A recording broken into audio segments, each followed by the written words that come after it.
There we go. Yeah, we're doing the usual overlay kind of thing, jabbering a little bit before I let it go. Just remember now, we're recommending. Oh yeah, Gary, aren't you recommending Magnum condoms tonight? Wasn't that what you said? Something about Magnum condoms.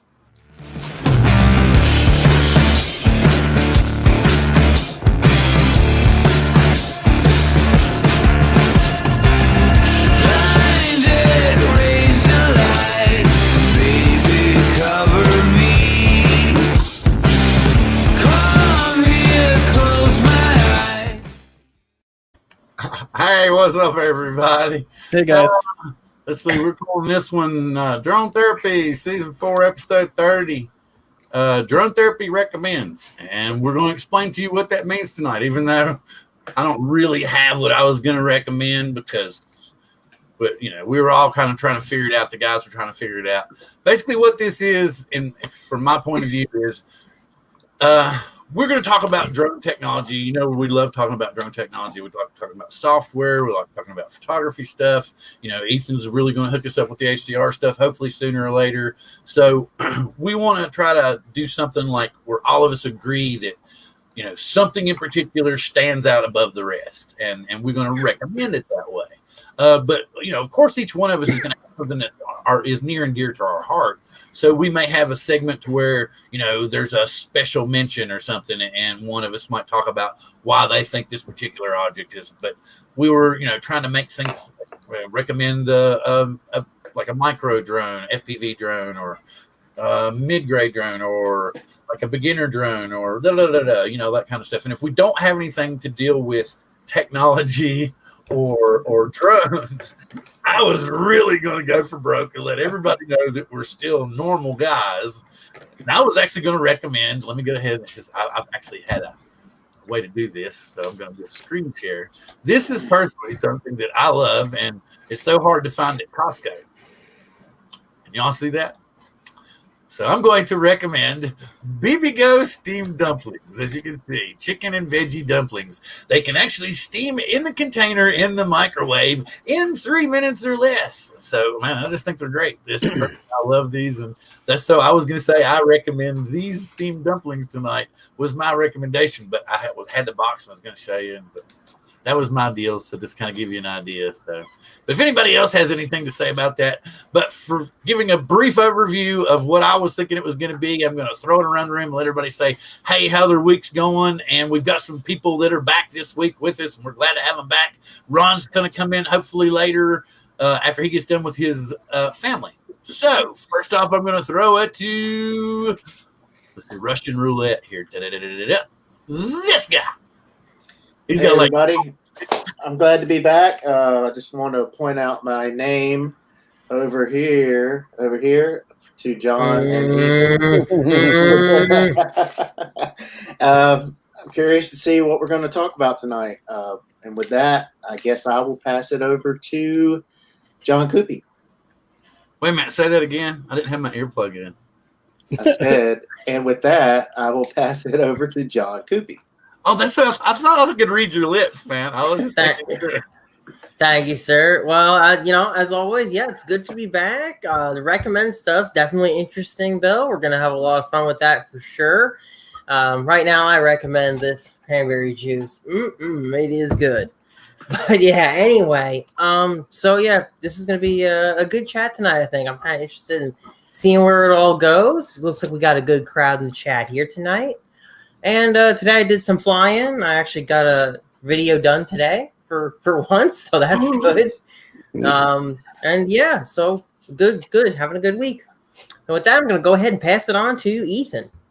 Hey guys, good to see everybody in here tonight. It's been a very busy week for me in the medical field, but I do have my HDR video is definitely very close. So if anybody's got any HDR editing questions, specifically to Final Cut Pro, fire away tonight if you'd like. And I'm also really curious to see where this goes. I hope we have recommendations with drones. But anyway, with that, I'll throw it back to Bill.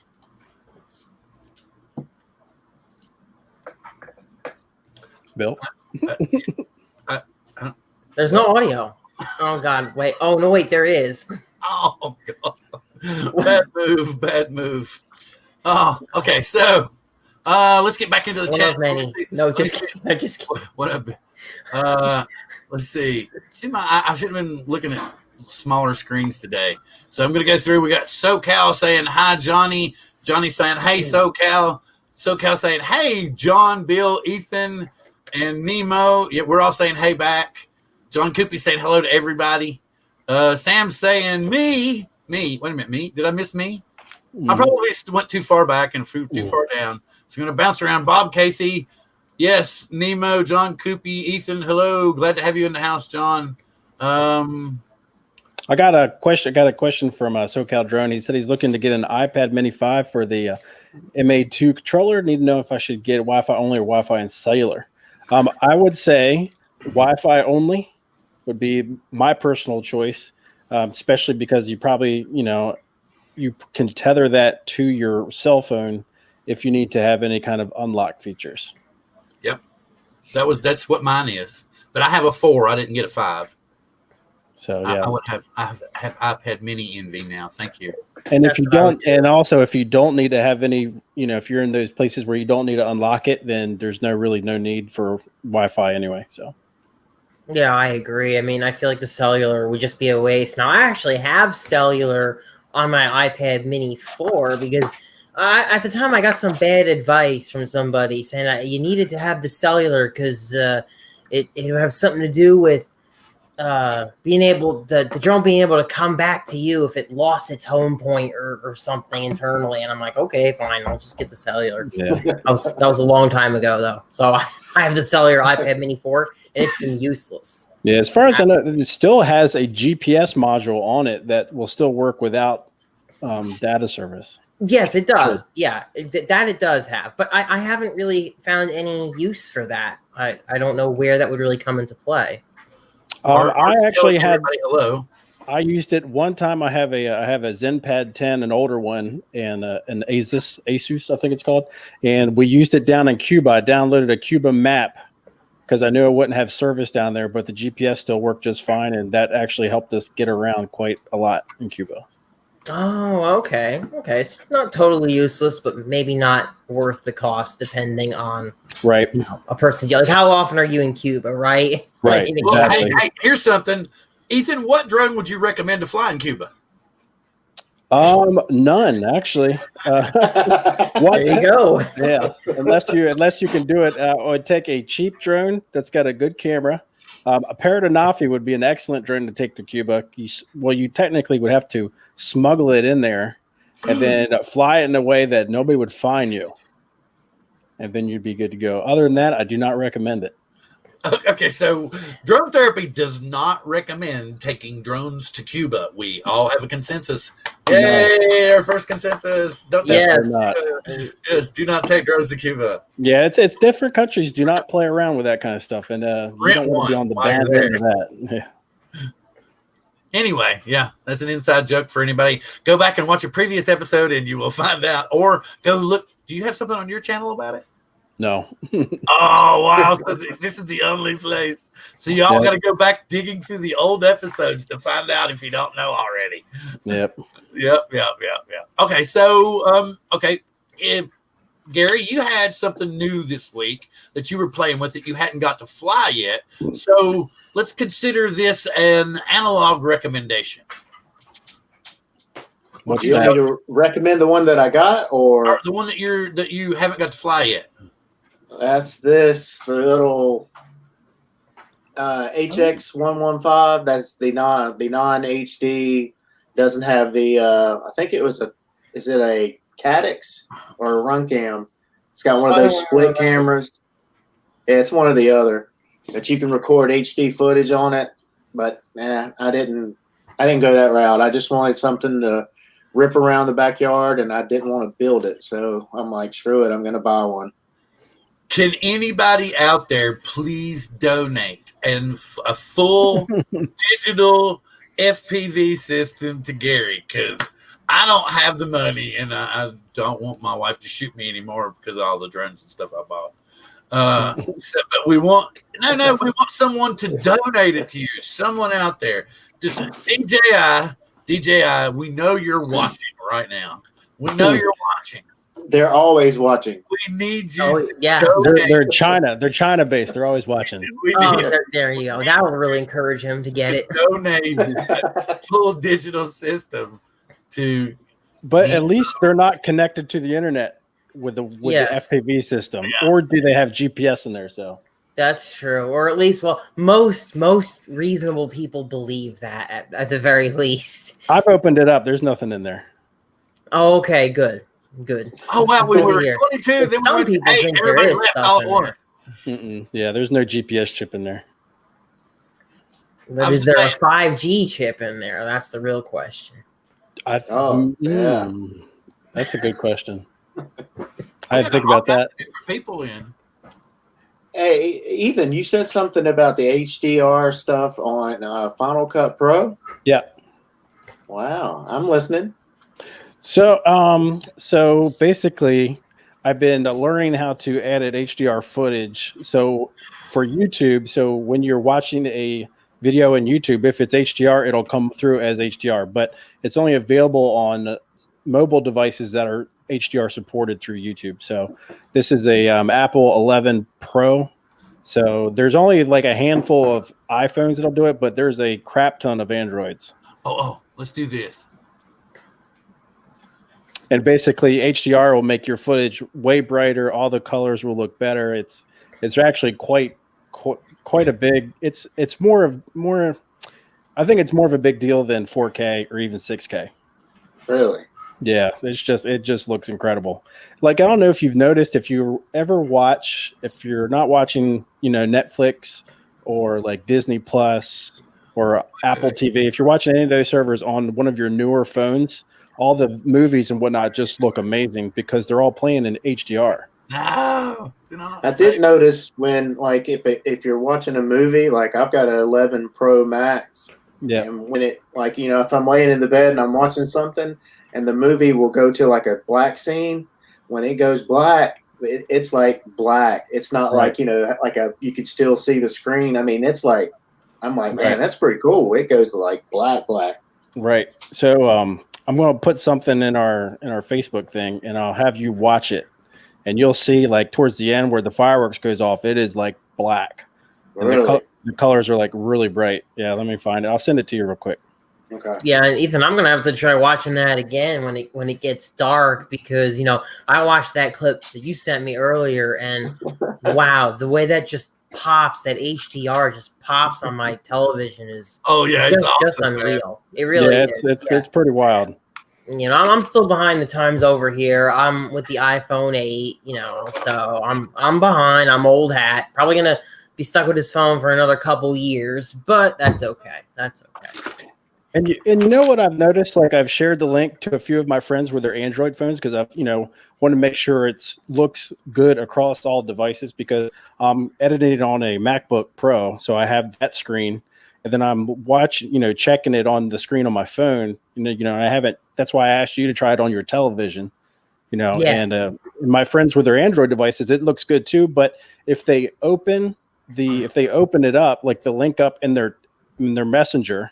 Yeah, it'll like open up Android's Messenger, like YouTube thing, and it won't kick on the HDR. They got to actually copy it into YouTube, and then it comes across. I know what you're talking about. It actually goes to like the YouTube web mobile, which that cannot do HDR. It's got to actually go to the real. Yeah, I have that problem too on iOS from time to time. Yeah, Gary, I just posted it in our group if you want to check. Very interesting. That's good. So if any of you are struggling with HDR on Android, that's what you do. Did you see this, Ethan? Yes. I think it does.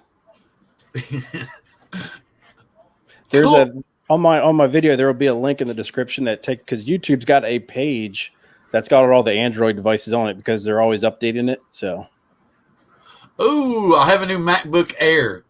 Nice. MacBook Air Envy. Thank you. Yeah, some of the new MacBooks and are actually have HDR screens on them now. So, very good. It does. Cool. It looks great. You've shared that before, hadn't you?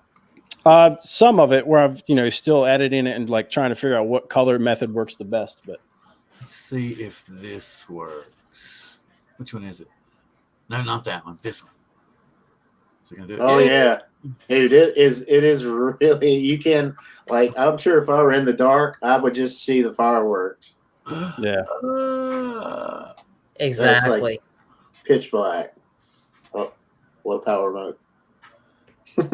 Yeah, there's also some phone settings with the iPhones too that you can go into and turn off, and it'll actually make the screen brighter than what it stock is. Mm.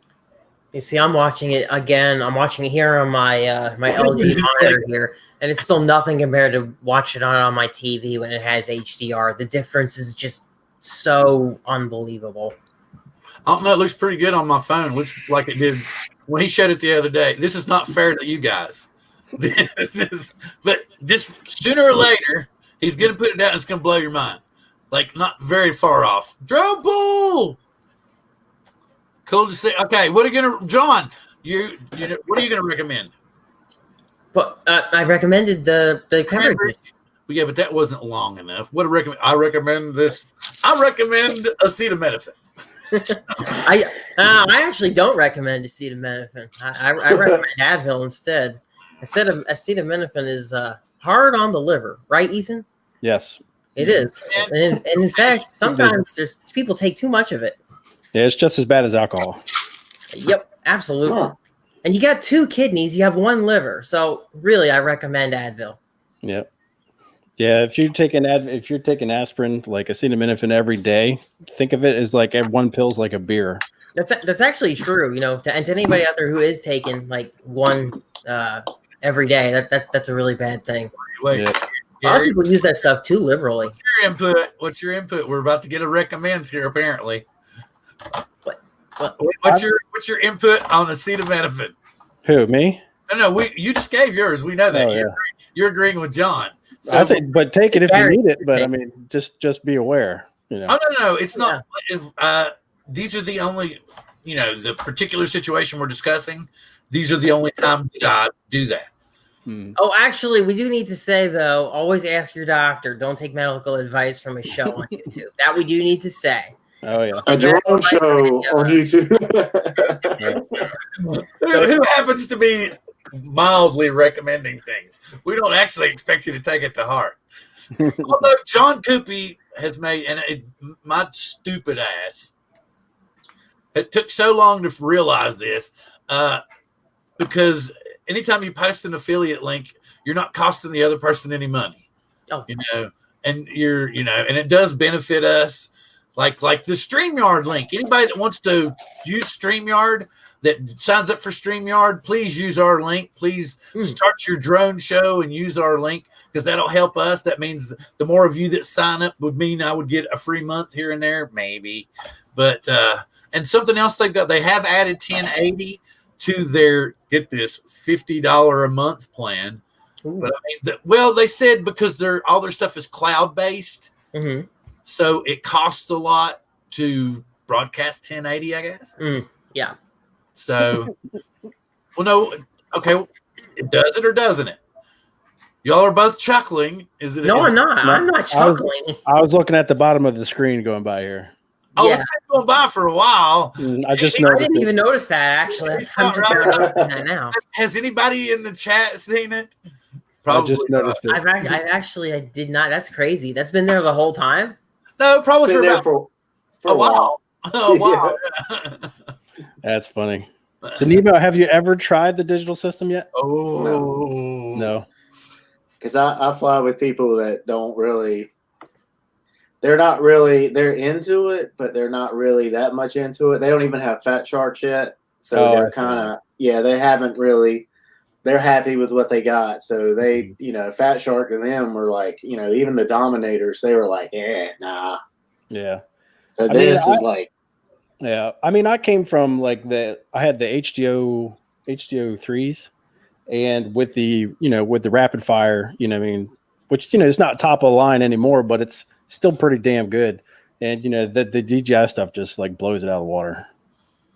It's pretty impressive. I bet it is.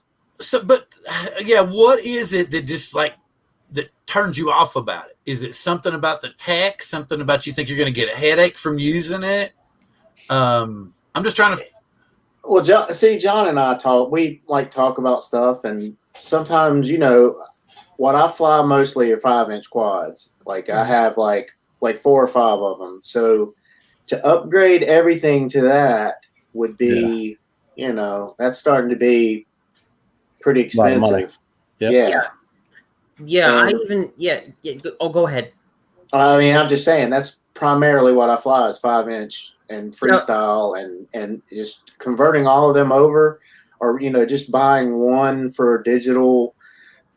See, it's a hard sell, and I've got everything already. All my other quads, my 3-inch, the center whoop, all that stuff is set up for what I'm flying is analog. So, and another thing too is you told me you really love to build. You love to build yes. way more than I do. Yes, I do. That's like one of my favorite things is getting a build, starting a build, and then going out and it flying, and just like, wow, I built this. I put it all together. I fixed. It's just the nerd in me that loves that kind of stuff. But that's a huge aspect of it for me. Right, and the cost. I'm not gonna lie. Most people with the DJI system right now, because of the high cost of the air unit and camera combined, a lot of them only have like 1 or 2 quads with the system on it, because it's prohibitive. It is prohibitively expensive, right? Because you can get a quad up and running on analog with literally what, $30 if you. What's the new system that's coming out that's supposed to be? Because he's saying, like Rick is saying, that there's competition for DJI coming out in the digital field. What's the other? Fat Shark has the Shark Bite out. They put up a demo video of it. Does it compare? Not in my opinion, it doesn't. And I need to see more information. True. And I'd like to see the final product before making any full-on judgments about it. But just from what I saw, I was not really impressed. Yeah.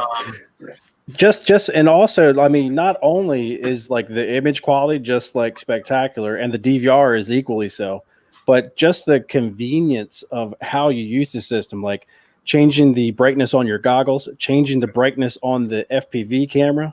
I mean, it's just, and changing channels. It's just a click. It makes everything way. Or if you want to change your PIDs, all the PIDs are right there in the goggles. Exactly. To avoid the confusion, they dropped Bite Frost completely. Shark Bite's their new system. Shark Bite, right? That's I think what I said. Shark Bite. Yeah, right.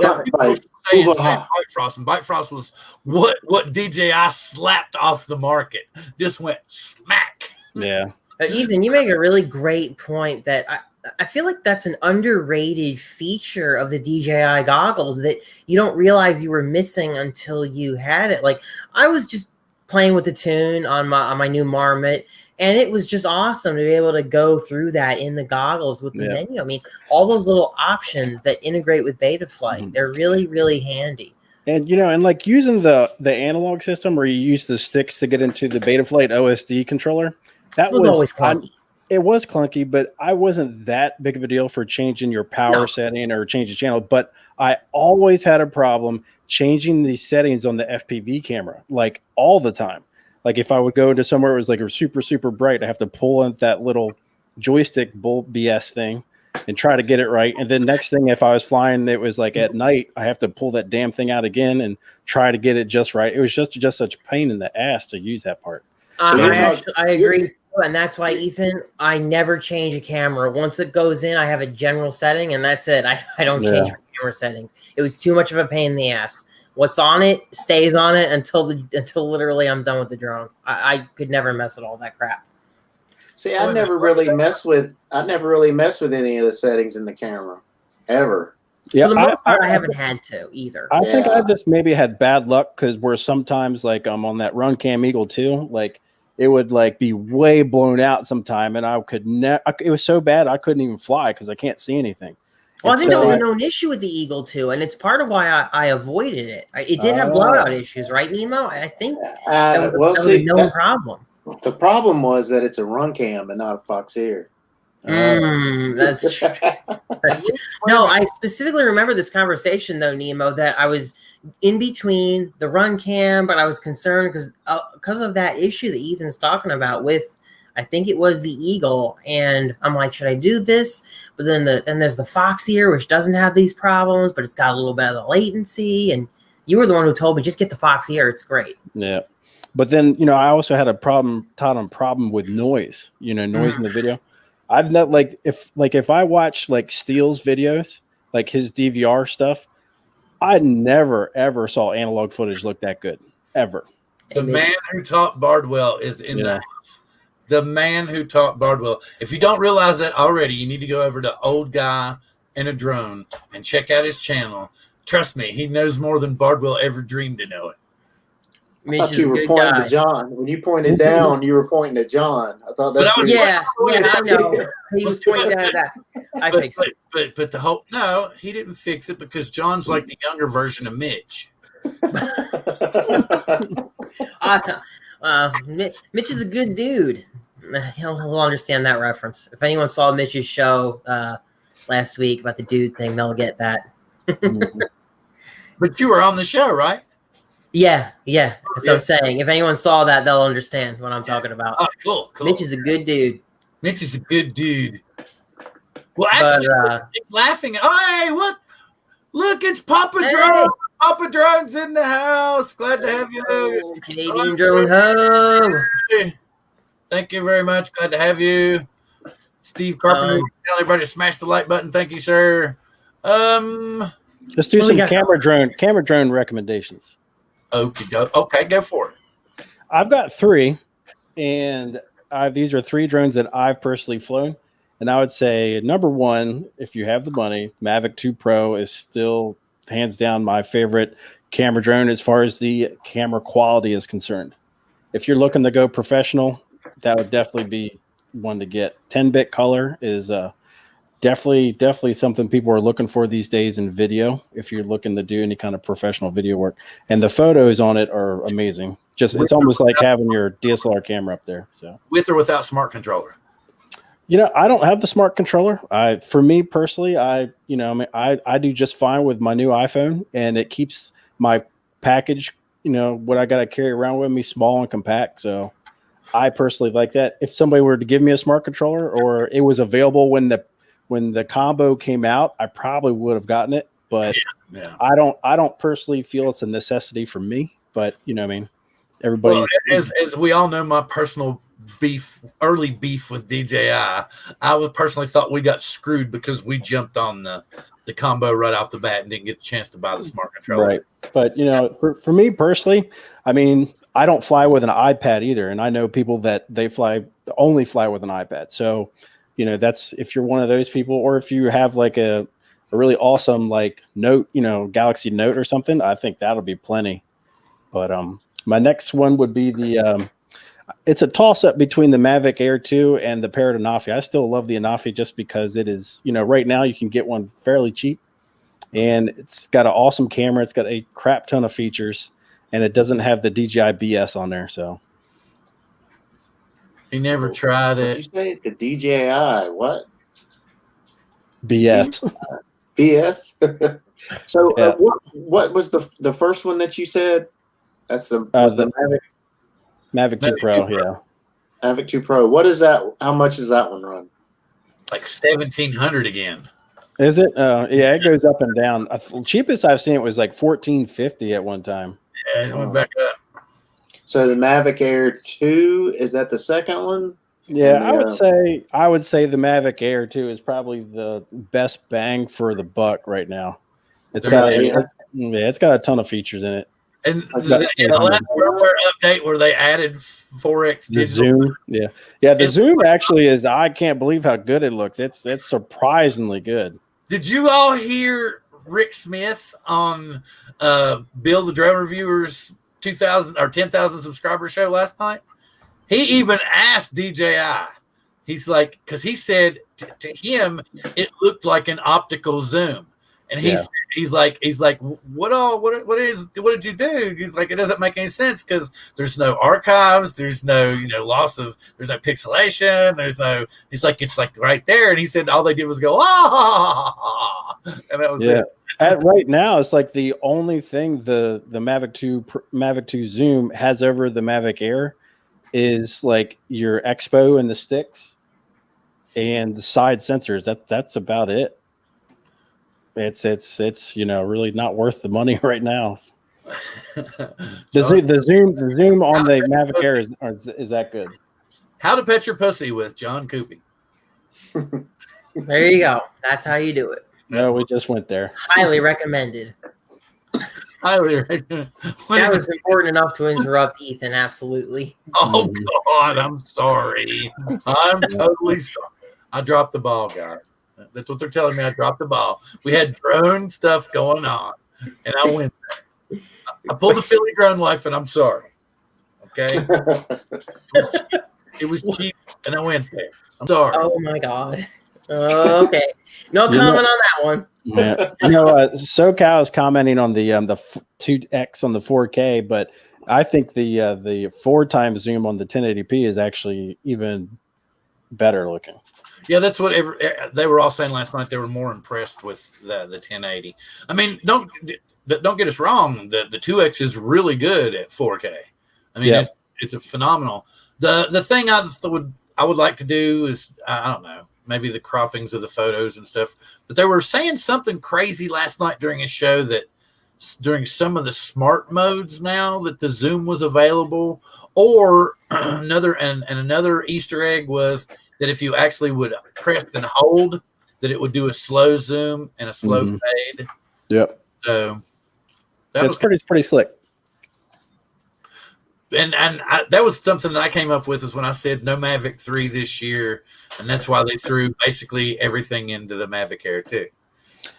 Yeah, the only thing they're really holding back from the Mavic Air is like the professional modes like D-Log and HLG and the 10-bit color. That's basically the only thing that it can't do. Well, something tells me that soon, especially with the holiday season approaching, that might be added to it because people aren't going to pay $1,700 for a drone that they can pick up. $800 does everything but just a tiny bit less. They're not going to pay $1,000 for all that little bit. So they're going to have to go ahead and throw it in there eventually, which is going to kill off all of those. You don't think they'll do that?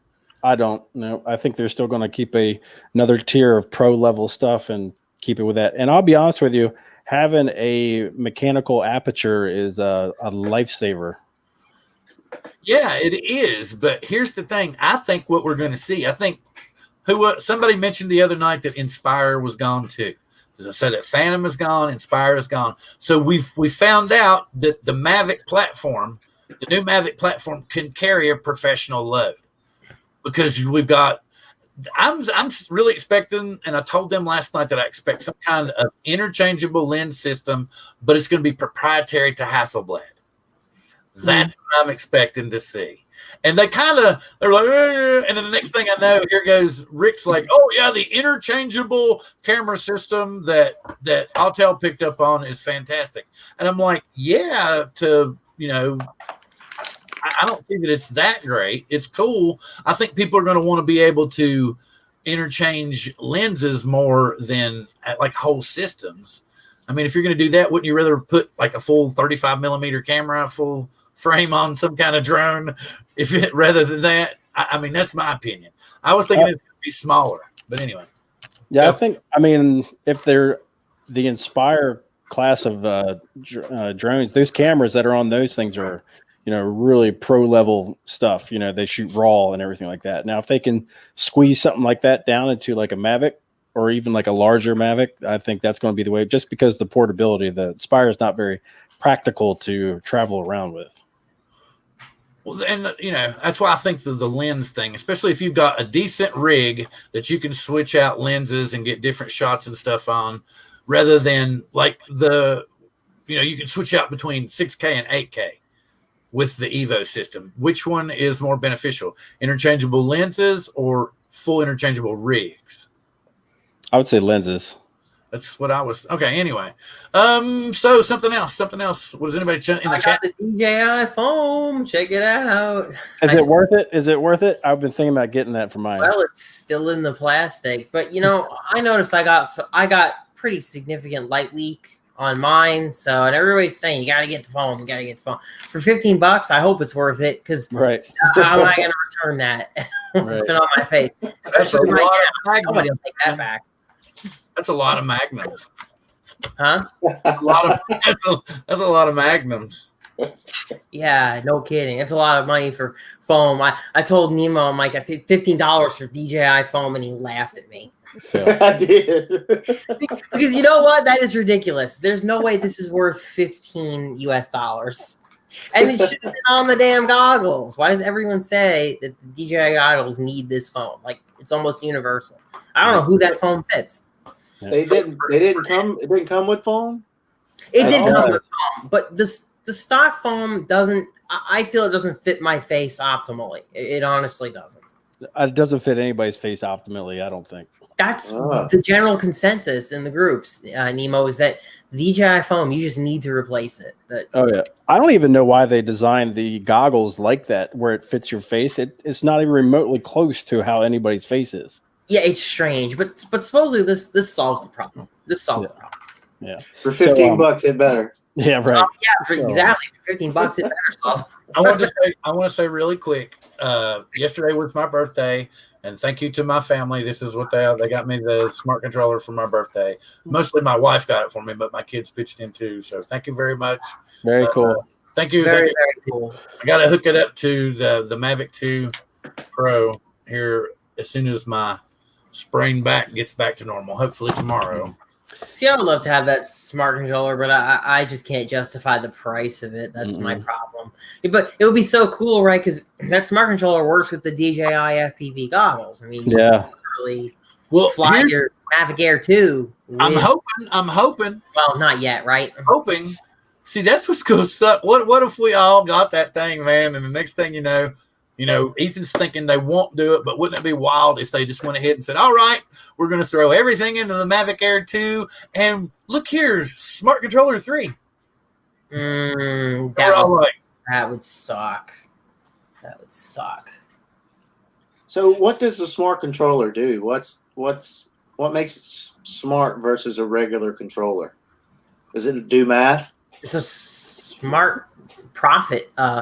Yeah, smart for DJI is what that is. That's why it's smart. It has lots of pretty colors in it. Yeah, listen, there's no way that thing costs like what they're like. Come on, that panel really? I don't really believe the panel costs them that. It's a very fancy item. If you want the fanciest of fanciest stuff from DJI, that's what you get. And also, I also think, like, say you had a fleet of, like, say you had a Mavic. Say you had a Phantom 4, you had a Mavic 2 Pro, and say the Mavic Air 2 right now. Say you carry those 3 drones with you all the time for, whatever application that you needed for your business. I could understand having that. Yeah, because it'll links up to all of them, and you don't have to have different controllers. That makes sense. But and you don't have to mess with your damn phone, and you know it's just easier for doing a job. But for the price, it's HDI out and all that. Yeah, I mean, if you have to, like, if you're doing video and you're doing pro work and you have to be exporting your signal, your FPV signal to somebody else. Yeah, I mean, I think that would, that's your only bet. But yeah, and that's why they put the premium price on it, because it can do that. Yeah. Anytime you start exporting your downlink via HDMI, the price goes through the roof, because that has a ton of professional television applications. Yeah, and I kind of wish it wasn't that way, because it would be wonderful if they had put HDMI out, say on the DJI FPV goggles, because that'd be great to get that streamed to a computer or something like that. I'm waiting. I'm actually surprised somebody hasn't hacked that yet. As if you all didn't really just snap me in half about it being a bright, jingly, spendy kind of thing. I think you can get some notes, some Android, mini tablets that are brighter than the smart controller. So, Bill, the DJI smart controller was a logical thing for you to have. I mean, you got all the DJI stuff. I mean, you got. No. But the thing about it was Ethan did say one thing wrong. He said if you have the Phantom 4 Pro, but he didn't say the 2.0. because the original Phantom 4 Pro can't be controlled by the smart controller because they're two different signals. Or what would you call it? Frequencies, languages, what? One's light bridge, one's protocols, I believe. protocols, right? yeah. They be protocols. Yeah. Yep. So they, my original Phantom 4 Pro couldn't be used by the smart controller. Wait a minute. Ah, okay. That's right. He was showing it off. He was on with Marcus and him showing about how to link it up. That's right. Yep. I haven't done that with mine yet. Mine still needs to sharpen. No, hey, I would love to own one. I would love to own a Mavic Air too, but I'm just too cheap. Right. Actually, yes. the Canadians, Paul over at the Canadian Drone Hub, I was talking about how I was just browsing Facebook Marketplace, and I saw a Mavic Air 2 in St. Louis, which is like 2 hours from me, and the guy just bought it at Best Buy. It's the Fly More combo. He had like the flight log with only like 3 flights on it, and it was bought in like July, and he couldn't return it. He was selling it for $750, and I'm like, oh, if he was closer, maybe I'd go get it. They were all telling me, oh my God, go drive it and go get it. Tell him to meet you halfway. And I'm like, no, I shouldn't be spending money on that. I'm curious what's going to happen when, because you can't change out the electronics in that thing, right? You can't upgrade the chip or the RAM or anything like that, right? Oh, so and the yeah. So what's going to happen when like their app gets to a point where you have to use an old app, but you can upgrade the app if you have a newer mobile device? You know what I mean? Yep, it's a bad value proposition if you want to use it for a long term per se. Right. Yeah, I mean, because the iPad Mini 4, I think you can still use the iPad Mini 4 with even the newer Mavic Air 2. I would have to talk to somebody to confirm whether the chip is powerful enough. But yes, it will run with the Mavic Air 2. I've flown it with the Mavic Air 2. Yes. Oh, you have flown it with the iPad Mini, but how does it work? Does it lag anything? No, it's all good. See. Yeah, I mean, you're right. Unfortunately, the smart controller does have the potential to just get stuck. So it's Android, though. Why are you saying that? But it's an Android system, right? Yeah, but it's up to DJI to keep it up to date. Whereas you can't patch that, you can't update it. So let me answer SoCal Drone's question real quick. Oh, wait. He asked a question earlier about rendering, 1080p with 4x zoom footage for 4K, out in 4K for YouTube upload. So this is the reason why you want to always upload your footage in 4K or render it out in 4K for upload to YouTube. If you render it in like say 1080p or another resolution, YouTube puts more compression on that when it processes it. So, hello everyone. Sorry I'm late. Go ahead, Ethan. You were in the middle of something important there. No, that's okay. That's what he does. He interrupts Ethan all the time. Yeah, that's fine. Just for the show, just par for the course. Yeah, bad timing. Bad timing. How is everybody tonight? Good to see you, Ron. We're glad to see you. Yes, Ethan, just start over, please. No, I'm done. Thank you. No, please. No, do it for SoCal. Don't do it for me. Do it for SoCal. I'll email him. Oh, okay. So you're saying what do you shoot? What's the best thing to shoot it in? Like what? 4K, right? Shoot in the resolution that is going to make you look the best. You always want to be in the highest. All right. Okay. Yeah. I just pulled up the bit rates, okay, for YouTube. I guess what they will output. I think 1080, they output 1080p video at 12 megabits. So Gary, just for a comparison, the GoPro Hero 5 Session, I think outputs up to 50 megabits. So when you upload that 50 megabit video from the session at 1080p 60, YouTube crunches it down to 12 megabits. Do you know, you realize what that does when you got all that motion going on? Now, if you upscale it and you trick YouTube into thinking it's a 4K video, YouTube will stream that anywhere between 53 to 68 megabits. So basically, tricking YouTube into thinking it's 4K by upscaling it, you get all that bit rate back for your video. Upscale or actually render? Because didn't you say render in 4K? I mean, It's the same thing. Yeah. Okay. When you're taking 1080 footage and you're stretching it or rendering it in 4K, there's no 4K detail there. All you're doing is you're upscaling it. That's all you're doing. You're not getting any extra detail. So I shoot in 4K. I shoot in 1080. I upload everything into Final Cut and I set it at 4K. You export. Set your project at 4K. Yeah. Mm-hmm. Okay, and then I export it to YouTube at 4K as well. Yeah, and you make sure you export on your computer using the master file. Don't ever, because it'll have the drop down YouTube in Final Cut. Don't use that. Oh, really? Yeah. It squishes your bit rate too.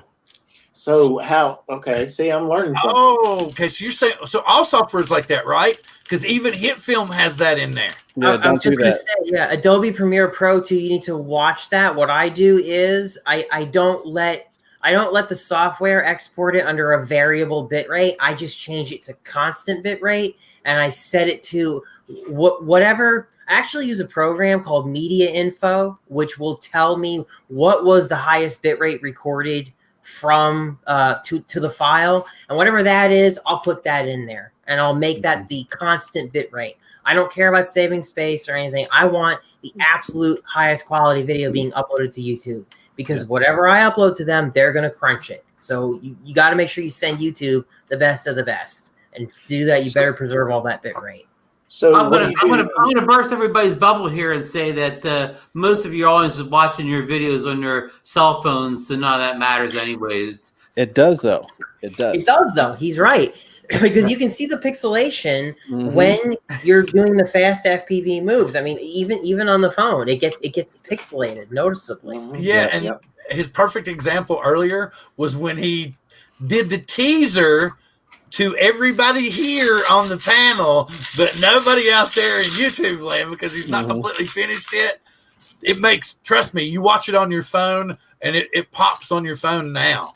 I mean, it does the first time you showed it, and now it's even more. And when Ethan gets his, you got to pay attention to it. Make sure you go check out in the links Ethan Mitchell's channel and make damn sure that you're already subscribed to him, because he's already released a couple of HDR videos that you need to go check out and look at them. But he's about to finish his updated version, and you need to watch it in a little while, because the teasers that he's given us we're all like, why? And you really need I haven't watched it on a TV.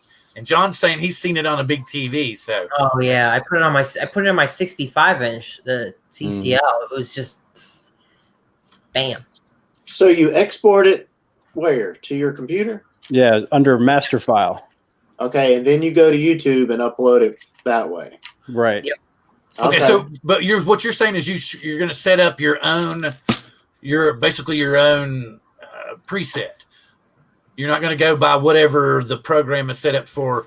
Okay, this is 1080 for YouTube, or this is 4K for YouTube, because it's already okay. So you want to set up like whatever your own. Okay, like John was saying, not variable or whatever. But I wonder if I can share Adobe Premiere Pro so you guys can kind of see the presets that I have. I do know Adobe's got like extra settings in it that Final Cut doesn't have. Yeah, see if I can bring that up here to show. Do a little show and tell here. That's interesting. Now it's not coming up. Now I feel like I can get a little more quality out of my videos. You pump it up. You'll be good. Well, I didn't even know about that. I mean, I knew about the, whatever you shoot it in. I've always rendered it at 4K and uploaded it at 4K. But when I'd go to my phone, I'd always notice little stuff, and I would check the resolution, and it just didn't look as smooth as some of the other videos I've watched. So I'm like, man, what's going on here? I'll show you guys once John does his. I'll show you a screen of how you should export. You might as well get yours up, because my Adobe's just being a pain in the ass. It's not wanting to go to my export screen while I'm on Zoom. I don't know why. I'm gonna get StreamYard. I get confused. I'm on Zoom, StreamYard. I'm on all the different ones. Oh, now brand saturation. You better watch out. Oh, it's like calling every search engine Google. well, yeah, exactly. Oh yeah, that's true. Let's see here. I gotta see what kind of hard drives I got plugged in. Oh, But it does make a difference. Drives.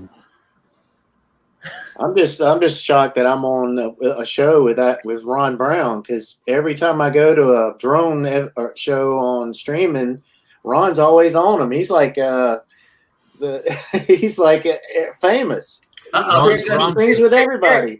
Here goes the Ron is overexposed thing again. Wait a minute. I know what it is right now. I've got it. I've figured it out. Ron Brown, the YouTube straight man. What? What? The YouTube straight man.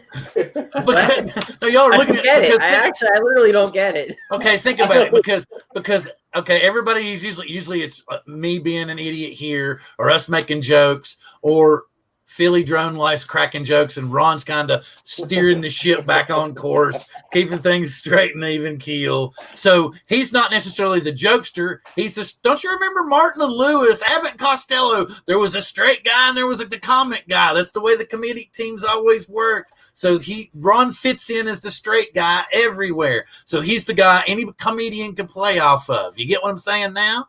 I gotta steer the ship here, John. Yeah, maybe. He's the rudder. I'm the rudder. Yeah, I like that. The rudder. He's the rudder. How about Ron Rudder? Ron Rudder. Ron comes out the Rudder Brown.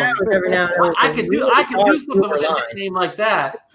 Well, I wasn't meaning to bust on Ron. I wasn't trying to say it that way. Ron is just very subdued compared to the rest of us, and so I was, and he usually tends to take a back seat to, us more, especially me being more animated. Oh, so you're saying he's the guy in the back seat? Nice. Right. Did I make that? Wow, I did not go there. Damn. I did not go there. He takes the back seat. Oh, Guy in the back wow. seat of the show. I did not. Okay, go now let's there.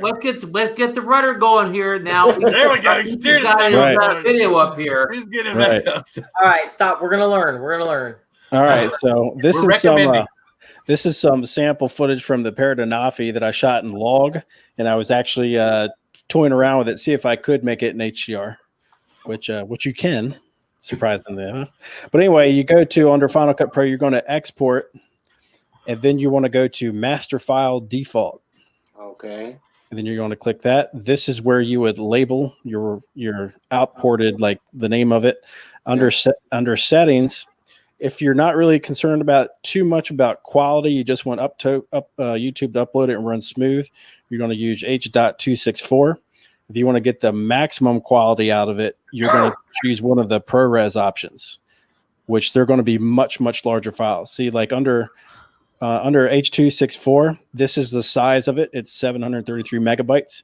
Yeah. If I go to ProRes 422, it shoots up to 6 gigs. Wow. So, which you'll have a lot more quality, but it'll take it forever for you to upload to YouTube. So most of the time people, or you can use 422 Lite, which is still better than H.264, but it's still a pretty big file. Now there's another option to retain the most quality and have the smallest file, but you have to buy an Apple compressor to do it. And that is to get the HEVC options, which is the H.265 options. And then if I upload this in HEVC, it's only 82 megabytes. Wow. Oh, wow. So I recommend that for people that need to upload on the road, because rendering this out in HEVC takes it 4 times as long. But you end up, because it's got a... How much is that software, Ethan, before you move on too far? Apple compressors, so I believe it's $50. Okay. On the App Store. Thank you. So it takes it 4 times long to render out. But if you're somebody that's on the road all the time and you need to upload from your mobile device, this is probably the way to go, because the file sizes are just so much smaller.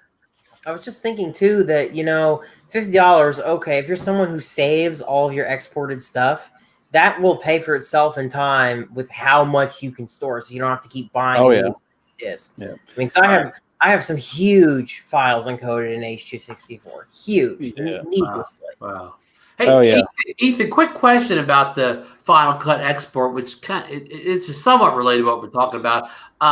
Is doing a master file and saving in H.264 the only way to output an MPEG 4 file out of Final Cut? I believe so. It's always going to be an MOV file, though. Right. Well, I have a client who wants MPEG 4s, and when I work in Final Cut, the only way I have found to give them an MPEG 4 is to go to the master file and hit H.264, and then it outputs as an MPEG 4 file that I can then upload to Dropbox. Okay. Yeah. Yeah, that's the only way I know to do it. Okay. So I did exhaust all my possibilities then. So thanks for answering that, Ethan. Yeah, well, if you have Apple Compressor, it's probably got a whole bunch of different options. Apple Compressor. I've heard of Compressor before, but until you just explained it, I didn't know what it did. So that's power user tip tonight on this episode for all the video editing folks out there. Yeah, a lot of power video tips. Yeah, if you think of Compressor, I mean, it does a lot of extra stuff too on its own, but it ties in directly to Final Cut. So like if you can make custom export settings in the Compressor, like custom like fields of view, resolutions, like bit rates and everything, and bit depth, like the color bit depth. And then you just like under the export in Final Cut, I don't have my screen up anymore, but you can go to like add destination and you can pick right from Compressor. It's super easy to do. Those Apple software engineers, boy, those guys do some good work. Oh yeah. I want to make a video now. You guys are all Apple fanboys. I'm over here on my Windows. Yeah. Hey, I use Windows. I use Windows at work and can't stand it. Hey, John, but the thing is, you probably have 50 pieces of software will do that same thing where we have one. Yeah, that's right. True. So I figured y'all got that while I was gone, right? Oh, we took a deep dive in the Compressor and Final Cut. We've educated this audience tonight on. Okay, so what about Windows video techniques? What about Windows people? Oh, they're all. I'll cover a little Windows for us. Oh, so they figured out other software. What was the other software? Because I'm a Windows guy. Adobe Premiere. Actually, I've been told DaVinci is like one of the best all around things you can get. I'm just not familiar with it. $300, I'm really tempted, man. Yeah, it's definitely. I think you probably have a lot more options down the road especially if you get into like pro level stuff. If you go DaVinci, but since it's node based too, you can go into Blender and stuff like that. So yeah, and what I like is they do offer their free version. And it's got a crap ton of features in it. So yeah. I was using DaVinci just when it was a color corrector before it actually had the whole editing part of it, and I always liked DaVinci. But unfortunately, I can't use DaVinci because it just runs like crap on my laptop, and there are a lot of laptops, at least from the time when I bought mine, which was a couple of years ago, that it's really GPU intensive. I've heard the DaVinci Resolve really uses a lot of your GPU. That's what I heard. If you don't have a good, strong GPU, it's not going to be good. Adobe and Intel are like this, so I'm able to just edit 4K at 60 on here, but try to even do 1080 at 60 in DaVinci, forget it. I can't do it. I don't know why. Yeah, I really only ran DaVinci on my pretty much my iMac 5K, which is pretty much it's older now, but it was a powerhouse when I got it. Right. Yeah. You need a really good system to use it. HDR is one click in DaVinci. I hadn't heard that. Clip slow down sometimes. Which software was that? I think it was probably that was when did you all cover that too? HDR in DaVinci. I think he was saying he noticed that some clips slow down sometimes on my computer. There's some noise in the footage. How do I get rid of that? Is that in your video editor or in your video player? Yeah, because that's just your playback quality there. You can just slow it, lower it down, and it won't be that bad when you're trying to your preview. Hey, John, Hot Rod Daytona says the free DaVinci only uses the CPU on the computer, not the GPU. Oh, then I don't know. It must just not be as optimized then as Adobe, because I don't see why it would run like crap on my computer. Speaking of GPUs, I've got a 2019 Mac 27-inch and I looked at my graphics. It's got a Radeon Pro 580X 8 gig. And it's kind of funny because I was looking into building my son another computer, and it was going to be all AMD, and I was looking at those. That's pretty interesting. I thought there was some kind of issue with that new AMD board. With the graphics card? No, maybe it was I think it was just the motherboards that they were coming out with, not the GPUs. They were having issues with the GPUs, from what I understand, and they updated the drivers and all that. Supposedly, it's taken care of. I know nothing about AMD stuff. I'm just watching videos and trying to figure it all out. So I definitely gonna build my son another one so he can have something decent at his mom's house. Good. Speaking of Intel and all that, did you hear Apple's kicking Intel to the curb, and they're going to make their own custom in-house processors from now on? Wow, that's a bold move. Really? Oh, like they've never done that before. You remember, John, with their phones and iPads, wow. they make their own custom chips there already. So they just stepped up to their computers now from their mobile line. Where did Ethan go? I hope everything's okay with Ethan. He tried to come back in and then it just faded out. It's been an hour. Maybe he just needed to go. Maybe it's cool. Hey, it's summertime. People have power issues. You losing power and just let us know. Let us know. Ron, how many days were you without power? I forgot to even ask. I went 37 hours. If you would have did about, let's see, I got it back at about 12:55 p.m. last Wednesday. So if you'd stayed in the air for about another hour or 45 minutes or so, I may have been able to join the show, Bill. Oh wow! Oh wow! That's crazy, man. He's restarting. I can see the electric trucks pulled down to the end of the street, messed around with the telephone pole. Boom! Everything came back on. But the other side of the street, many of those houses did not get it back until Saturday. So you had like almost 3 more days in the dark. Yeah, wow, man. That's running nonstop over there. That's almost as bad as Sandy, honestly. I mean, my parents' house, because I still lived in Jersey during Sandy back in 2012, and they lost power for like 5 days. We were 5 days without power during that time. So yeah, I mean, I lived in New Jersey, but I mean, we had this house then, but we lived full time in the other side of New Jersey, and I don't think we ever had anything but the lights blinked during Sandy on the other side of New Jersey near Philly. You see this, John? You were lucky. Yeah. I think that's a good question from SoCal. Wi-Fi shooting 4K at 30 FPS, render in 4K the YouTube video. Oh, good question. So, there's you have to make sure that when you export it, that you're exporting it in 2160p. That's very important to do because I've made the same mistake. You got to make sure it's 3000. I think it's 3048 by 2160p. Because 4K, there's 4K at 1440p too. He was too. Talking about earlier. Remember, he was saying, what was it? Was he the one that mentioned that about the noise? And then he was saying, trying to figure out what it was. Like on my computer, like if I use HitFilm Pro, if I'm watching it and I have the preview set up for full resolution, then it'll hiccup and it'll jerk and it'll archive as I'm trying to watch it and it'll bounce along. But if I cut it back to like, say, 1/4 resolution, then it'll play back kind of rather smooth, and I can get a basic idea of what the final render is going to look like. So maybe that, whatever software you're using, maybe that's part of it. But if it's coming out after you render it, I think that's the question. He was saying, could it be possible because he was running out of hard drive space or he didn't have enough RAM? And I'm like, I don't see that.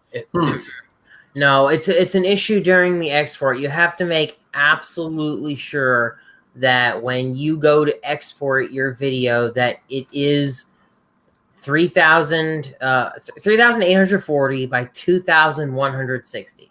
If it's not set to that, then it's not going to render in 4K. You're only going to get 440p.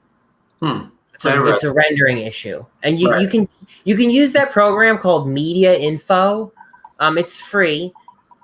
After you export a video, you could right click on it if you're on Windows and use Media Info, and it'll give you the resolution. I think even it'll give you the resolution if you just right click and hit Properties and go to Details. Yeah, I get that even without Media Info right here on my Windows. So yeah, right click and hit Details and see what it is. And if it's not those dimensions that I mentioned, resolution I mentioned, 3840 by 2160, then it's not going to show up on YouTube as 4K. Okay, okay, can you explain to me what is it? Is it HEVC or HVEC? HEVC. Okay, and what is that? It's called it's basically like a high efficiency codec compression is what it is. It is H.265. So it's kind of like a precursor to HDR, or also it's 265. No, think of it's a codec, so that's a container. Okay, like a format. All right. It's a codec that it can hold a lot of information in a smaller file size, which is the good part of it. But the downside is it takes more computer processor to open it, run it, handle it, or whatever. So it has the good side that it's a smaller file size, but as the bad side that takes a little bit more horsepower on the other end to open it up and use it.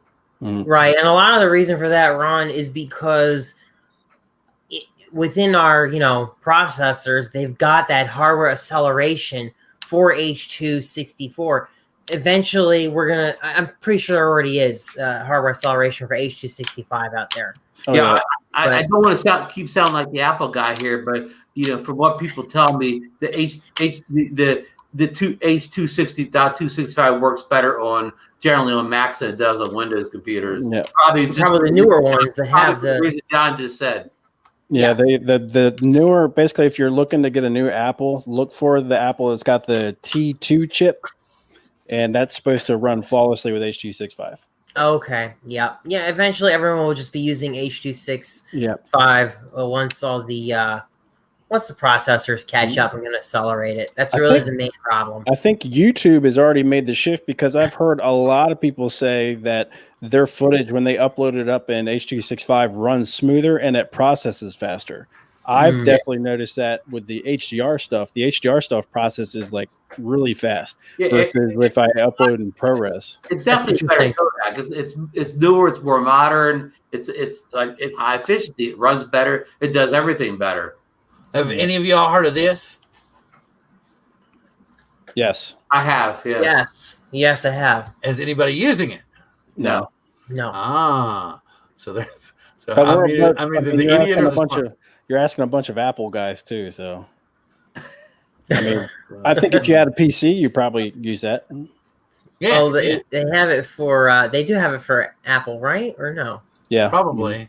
But the cool thing is as you can see, it's it's got all the video conversions. I can do the 265. I can convert.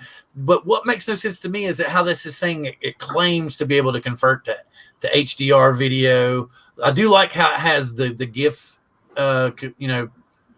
creator and all that on it. But yeah, it was like $50 for the lifetime thing, and I wanted to try it out. But there's a free one that'll do a bunch of that stuff. Kind of Handbrake. You guys ever hear of Handbrake? Oh yeah. Handbrake's been around a long time. Yeah, that'll convert a whole bunch of stuff. It's a little more less user friendly than that, but it's free. Yeah. So John's trying to I was just asking if anybody's like, no. No. I've never really used it though, and I don't know why I went ahead and did it, because I was trying to make the transparent GIFs, like these. Right. I thought I heard the cat chewing on something that she shouldn't be chewing on. Subscribe. That's bad. That's a bad cat.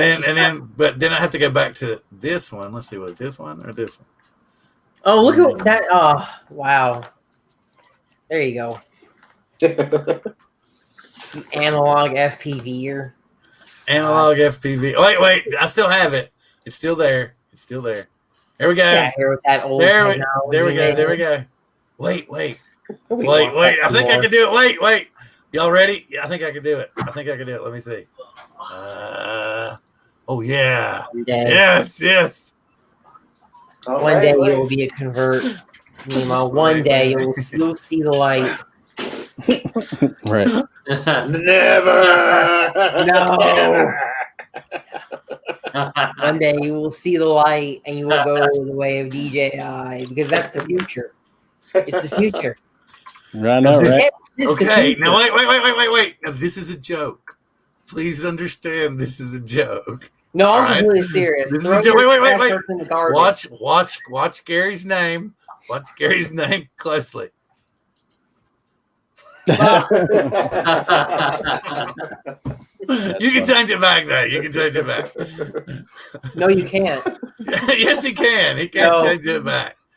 He can change it. Oh! Oh, I was gonna say, what the hell happened? Yeah, he can change Well, it. hey, He can change it right there. Just go Hey. underneath your name right there, and should be able to change it back right there. Can FPV be like like Coke and Pepsi? Can't you like both? No, Right. Can't you like digital and analog both? Wait a minute. Let me do no. Like I'm one of those rare people. I like Coke and Pepsi. It has to be a war because if there wasn't a war, how could Facebook be interested? Right. Exactly.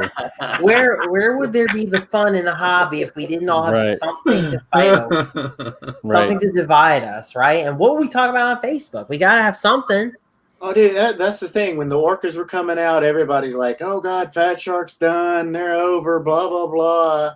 It's always, it's just how people.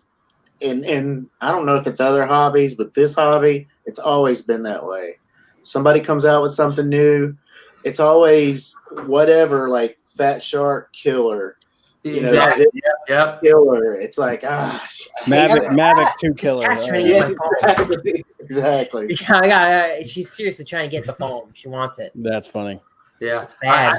because I love when they come out with that kind of a like a Mavic clone or whatever. No, I'll call it the Mavic Killer, but yet like it it doesn't even have a gimbal on it or anything like that. It kind of just looks like it. Yeah, Right. yeah, exactly. DJ, Oh yeah, Mavic Killer. and to tell you all something real quick before I put Ethan's screen up, the little drone that they gave me that was supposed to be the optical flow, apparently, I don't know if it didn't work or if they're not sending them out or whatever, but they just said, "Hey, how about we just refund you your money?" And no questions asked. I was like, okay, I guess. I really wanted the optical flow one. We were all curious about it. I wanted to show it on my drone show, and it was like, we refunded your money. That was it. They just don't have any more of them, right? They don't have any. Yeah. Oh yeah. So if anybody's interested, this is what Apple Compressor looks like when you open it up. And so basically over here on the looking at on the left side of the column, it's got basically all the different formats that you can use, and then you can make your own custom formats. And like down here, I've got my own custom like 4K HEVC, 8-bit, 10-bit, different aspect ratios. And then basically to make a custom one, if you go over to this side of the screen where it says general and video, you can label it, type in the description, what I'd use the aspect ratio. And then this is where you plug in all your data that you want to do. Like right here, I have it set. I want it to be in 10-bit color. This is the codec I want it to use, the HEVC, but you can pick any of these other codecs. Mm-hmm. Okay, what computer are you doing all this on? This is a 2016 MacBook Pro. So fairly old. You get one for relatively cheap now, so compared to what they are brand new. And the software is free, or you had to buy? So this is one of Apple's apps that you have to buy. It's $50. So okay, and what about what the Final Cut? Final Cut's $300. Oh wow! Not a subscription, a one-time. Fee. One time. And you'll probably be able to run that more than 5 years before they ask for money again. Oh well, yeah, I bought Final Cut probably 3 years ago. So they're still updating it. Like it just had an update back in January. So I mean, real good updates too. So for nothing. Yep. So that's one thing about it. You're going to pay for it up front, but I mean, DaVinci's still $300, and if you figure what's a year subscription to Premiere. Exactly. Well, speaking of Premiere, my last days with Premiere will be October because they took me up to $59 a month, and I was like, "See ya." And then when I said "see ya," they're like, "Oh, wait, we'll take you back to your original." No. First off, they said we'll take you back to your $24.99, but I was like, no, you can take me all the way back to my $19.99 if you want me to stay. And I said, no, cancel. And then they said, oh no, we'll give it to you for $19.99. And I was like, no, just cancel. And they said, well, how about we give you 90 days to make up your mind? I was like, okay, sure, but still cancel. So in October, it's over with. I'm not going to fight with it anymore. I'm actually really surprised Apple hasn't made a lot of this stuff subscription based yet. It's surprising me. So I wonder why they don't. I wonder why they don't like the subscription model that the other software makers like.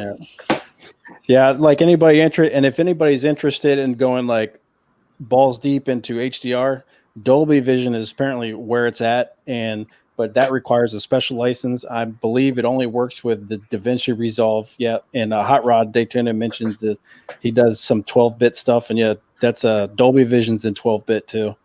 Wow. Yep, and I think actually Dolby Vision go up to 16-bit if I'm not mistaken. Right.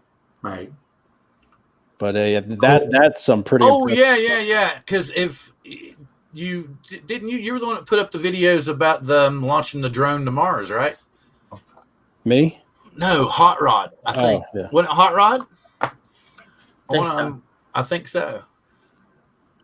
But yeah, he's got some really cool. He's got the Evo 2 and was it the Mavic Air 2? I think. Yeah. Hey, Hot Rod, have you noticed that your videos play better on YouTube in H.265 versus like H.264 or something else? Have you tried anything else? Oh, here you go. Another question. I almost load all mine in H.265, so rarely do I load something in H.264 to YouTube. Yeah. Okay, you got this? Hot Rod saying he does have the Air 2. Do you have the Air 2 Zoom, Hot Rod? Yeah, we all have the Air 2 Zoom, don't we? Yeah, got the Zoom. Yeah, the Air 2 Zoom. Okay, I don't know the answer to this question. I do. So DJI's on the authorization zones are different than what Lance is. A lot of times their authorization zone is for their own little, their own fly space that they've basically, made themselves. So if you are actually in a controlled airspace and you have to look at a Lance app or a FAA map to see if you are in a controlled area, if you are flying in a controlled airspace, then yes, you still need to get Lance clearance. If you're not, and you're just in DJI's BS zone, then yes, you just have to unlock it with that thing. Should FPV guys be held to that same accountability? I mean, I think so. With if you're in a controlled airspace, it's controlled airspace. Exactly. Well, I got a question for Bill Thomas. Will the DJI Cinewoop have have restricted zones? Oh boy. No, not if it's an FPV drone. It won't. No. Okay. You don't have, because there's no right now, unless they make up their own kind of interface thing. There isn't like an interface or like an app that you're interfacing with an FPV drone. Let's see, curiosity if he's got anything new. And also, I will say, flying FPV, I personally feel is safer than the GPS drone because you have way more situational awareness of what's going on. What? Oh, he's putting up a bunch of stuff today, apparently. Here we go. I'll bring it up here. This is August 10th. Multiple sources indicate that the FPV drone is the last flying thing from DJI this year, implying that we're going to get like action cameras or something like that. We can see the Osmo Mobile 4, possibly a Ronin 2, Osmo Action, Osmo Pocket, both the 2 version is what he's implying. And then the tweet from today is saying we may see 2 battery options with the DJI FPV drone, 4S and 6S, according to their usual practice and dedicated intelligent flight battery is necessary. That's ridiculous. So that means it is going to be a standard FPV racing drone. If that picture that you showed, is that supposedly it, where it's blurred out? Yeah, it's like a 5-inch. Yeah, it's like a 5-inch. It looked like a Mavic. It looked like a Mavic Air, man. Did y'all notice that body? It looks like Yes, an old exactly. Mavic Air. It's like an old Mavic Air, but FPV style. Yes. Yeah, so I thought the So same thing.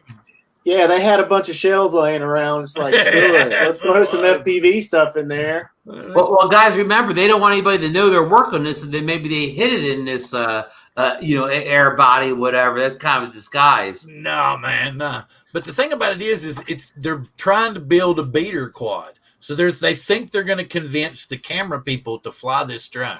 Right. But the fact that it's going to run 4S and 6S, that's just too much power for somebody first time, man. That's too much power, in my opinion. No, it's not. No, I it's mean, not. yeah, I think 4S is the perfect power to learn on. I started on 3.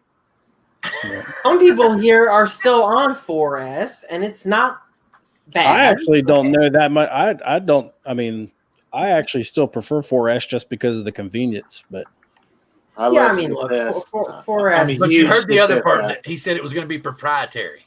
So that means you're going to slap it on a DJI charger. It's going to, and that was the other thing that it's going to be. It's not going to be. They were what was they were saying last night? They were saying that it was Ken Dono said that it was going to be a DJI protocol. There was not going to be any crossover tech. you know what I control would like to see is them put something in there so you don't kill your batteries. I don't know how many FPV batteries I've destroyed quickly. Yeah, You know? but They have that. It's OSD. Yeah, but when I'm in the moment, man, I'm in the moment. You just want to hit that stick all the way up. I feel you. Then next thing you know, your battery's like, 5 volts across the board. I shouldn't bring this up, Ethan, but somebody in the DJI groups had a really weird bug where apparently their OST battery voltage indicator just kind of didn't change, and they ran down their battery and they lost their drone. They weren't paying attention. And then they played it back, and they're like, "Oh my god, my battery never changed, and I wasn't even thinking about it." Man, this thing's flying a long time. Yeah. Yeah, exactly, right? Yeah, it just happens. Yeah. Speaking of flying a long time, I watched a video from Shutterbug where he built a 3-inch 1S quad. And he was ripping it. I mean, it was amazing. So I had to go out. A 3S 1-inch quad. What did you say? 1S 3-inch. 3-inch. Okay, I was like, that came out baby wrong. tooth. And that's the one that I'm building. And those motors are 1202.5s. Yeah, look at those motors, guys. I mean, that's just unbelievable. Here, hang on, I'm coming. Are those Kebab's motors? No, they were sold out. Oh, okay. Yeah, they were sold out. Really Me and Nemo were talking about Kebab's motors. Yeah, they look really intriguing. They are. They They're do, like. right?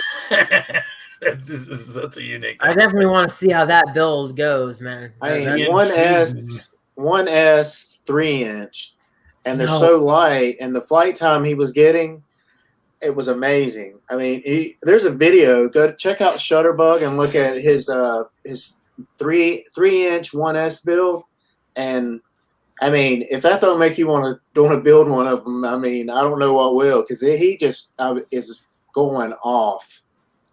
I need to ask Nate. Y'all need to ask Nate too. Everybody message Nate on Facebook and say, could you please come on the show one night, man? Really, truthfully. That would be fun. Maybe I can message Roger and say, Roger, would you come on with Nate just to show him that we're not completely weird? Well, I'm the only one that's weird.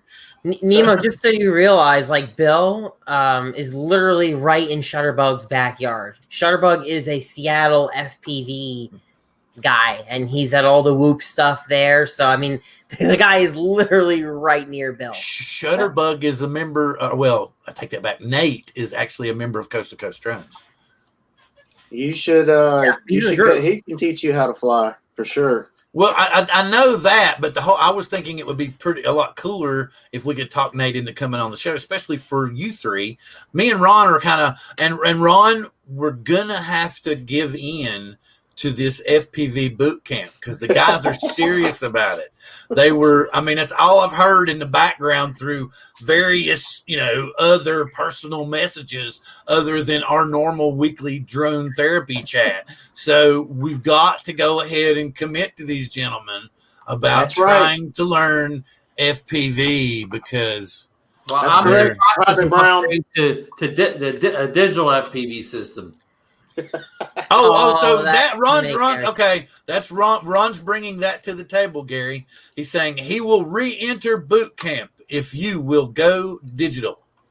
Well, no. I'm just saying. I'm just saying. I'm going all digital. Mute. Ron needs to start off right, Ethan. Right? I mean, he needs the best vision available, and why not start with DJI? Well, Ron, that FPV drone, did you actually put on goggles and look at analog? Did you look at it? I could never ever get the controller bound to the drone. Oh, okay. You couldn't you didn't even see the FPV stuff, the video, did you? Well, I have, I've seen FPV through, I have another one that I do or whatever. So I know what analog FPV looks like. I know the breakup. You have the Viper goggles, right? The FXT Vipers, right? Yeah, I have other cheaper goggles, too. So yeah, I know how crappy it looks. Yeah, if you have the DJI stuff, you would be raking in awesome. here. That's no knock. I have El Cheapo equipment, so of course it's going. That's what I need. Analog looks like crap no matter what you have. That's what I figured it out, guys. For the transparent gifts, I know y'all are like, oh god, these are too big, but they're cool for my first ones. They do the job, right? They look like GeoCities from 1999 came out of nowhere and it's now on YouTube. Exactly. So here's what I've got. Here's what I've come up with. Here's what I'm going to do. So I'm going to try to get some for next week. So like when Ron says that about how shitty the analog picture was, I can do like the old Batman, pow, biff, zap, So Hot Rod and Daytona's got a question about doesn't the FPV suffer from the same problems as VR where people get dizzy? So I was actually one of those people that got very dizzy and extremely nauseous when I first started flying. Like I put them on, would like fly around within like 10 seconds. I would get like extremely nauseous, very dizzy. And then, I posted things out there.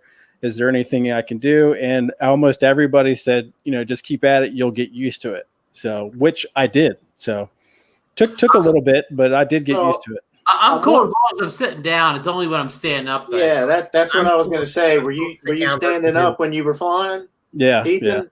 Yeah. That's what it was. Because I'm just now to a point to where I can like stand in the middle of a field and not, go like that and almost fall down.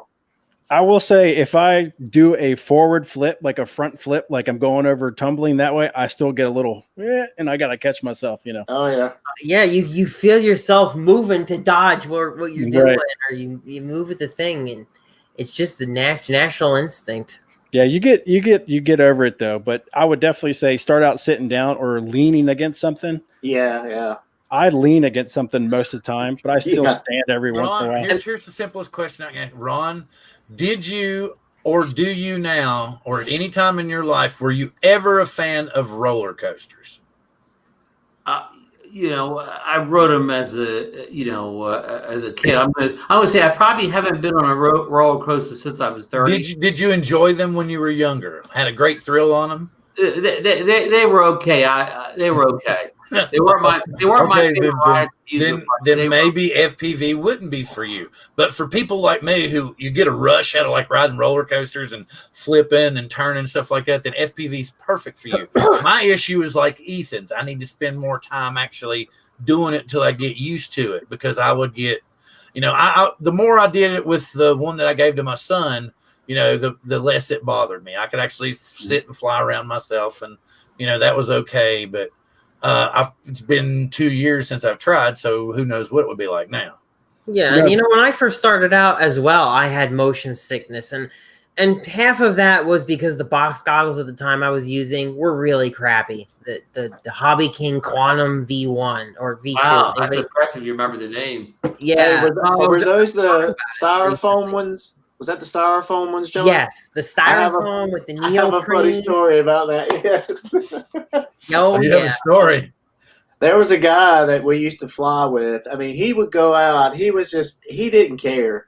He would plug in a battery. He would sit back and he would arm and he would just take off full throttle and punch it up to the sky. But he would have those big goggles on and he would be sitting there and we called him Stevie Wonder because he would always do that. And one time my son was out, and him and my son, they had kind of like, they were kind of like talking trash back and forth. And he said, "Hey man, can I borrow your goggles? Cause I want to use them to put my lunch in because they're styrofoam." Like one of those cheap coolers. It was great. That'd be a funny video to make. Videotape yourself. Which way do you look when you're flying FPV? Yeah, I know. I always look up. For some reason, I always end up looking straight up to the sky. I don't know why I do it. Yeah, I look to the side. I don't know. I don't even know. I just look to the side. I could share my screen here just so you guys can see what we're talking about. I'm going to show you guys my quantum goggles because I recently looked this stuff up. I actually have a picture because I sold them and got rid of them. I mean, this is the crap that we had back then. There they were, right? The big old styrofoam deal. That was styrofoam. Wow. Neoprene. Yep. You literally put the screen in. It was this terrible Fresnel lens. You had your receiver.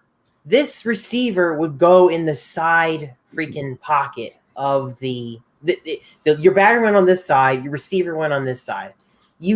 Wow. They were terrible. They were absolutely terrible. But yeah, that was them. That was for the Quantums. He lost the cover or something to his because his was all just styrofoam. So he done something where his was just like it looked like a styrofoam lunchbox. Yeah. He probably didn't have that cover. Yeah.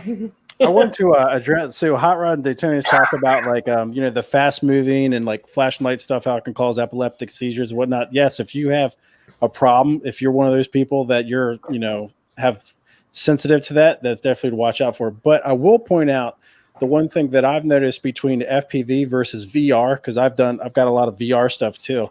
The VR stuff, you're not really in control of the motion. And you're also turning your head to like look at different stuff.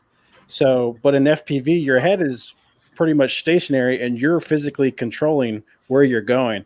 So for me, that makes it less as nauseous. Like when I put on VR stuff, some VR videos, like a VR, some of them are like flying things or flying games or roller coasters. Those make me sick real quick, but FPV doesn't, just because I think I'm in control of it. I'm the same here. Person.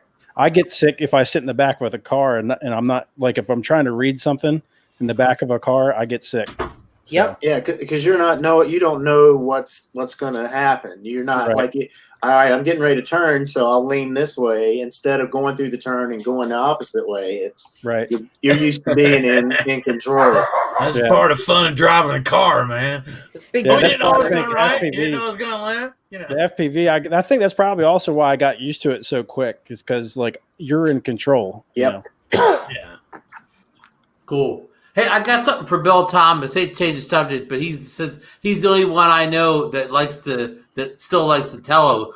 Bill, did you see that the Tello got an app update about a week ago? No.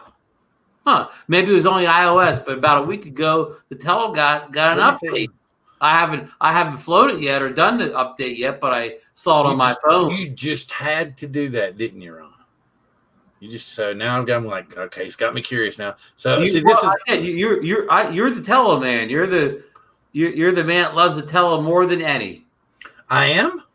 I like it, but I've had it for a while, and I've got 2 or 3 of them. One my son's got. But the thing about it is I like all drones for about 3 or 4 weeks. I'm fickle like that. But no, I still love them all. I just everybody's kind of like we're all gelded right now. So you get that? We're all gelded right now. Okay. Let's see. Play Store. So let me see. Tello. And I also got the let's see. Yep, I gotta go too. So. Oh, everybody's got a book? No, I don't have one for Android, like December. I'll send you the version number I've got offline. Oh, everybody's going to take. Okay, that's cool, guys. So first off, I will let Ethan say his good evening. Well, it's always a great hanging out with you guys this evening. Definitely learned a lot. We talked about a lot of stuff today. It's always great hanging out with Nemo, John, Bill, and Ron. But anyway, everybody have a great night. We'll see you next week. And with that, I'll throw it back to Bill. And I will try not to interrupt you so much next week. I'm very sorry. I was just kind of in the moment. And And now Gary. Great show. Had a blast. It's always fun coming on with Bill, Ron, John, and of course Ethan.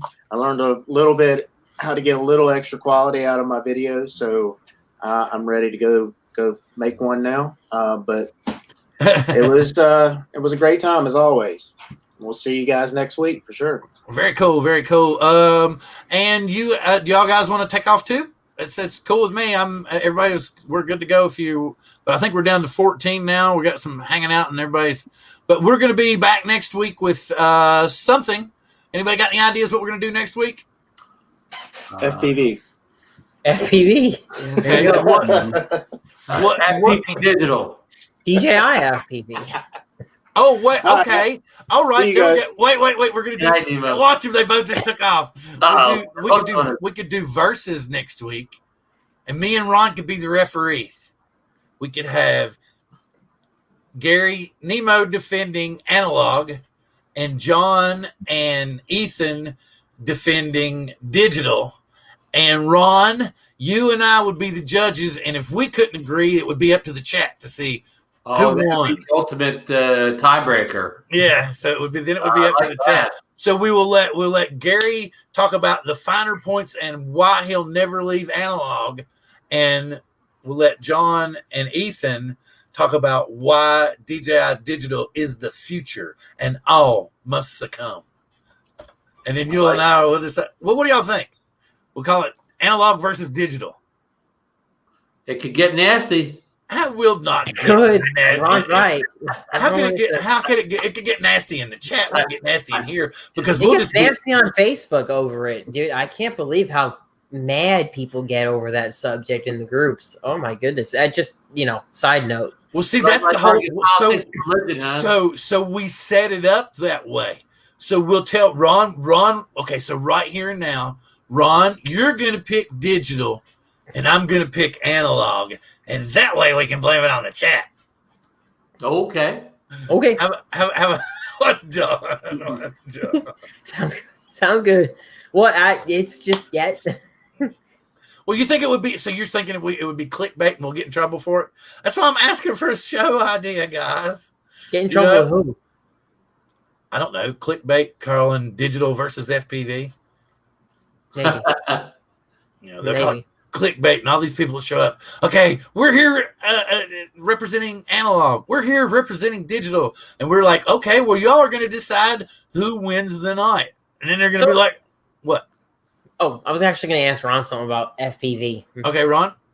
So Ron, if this FPV drone from DJI comes out, you're still going to go ahead and buy it when you can. You're all ready to go and get the full DJI kit with the goggles. If it's a cinema we're hoping for, like if the video output looks as good as I'm getting out of, basically as good as I'm getting out of my, we'll say, what do we call what do I call the drones I fly now?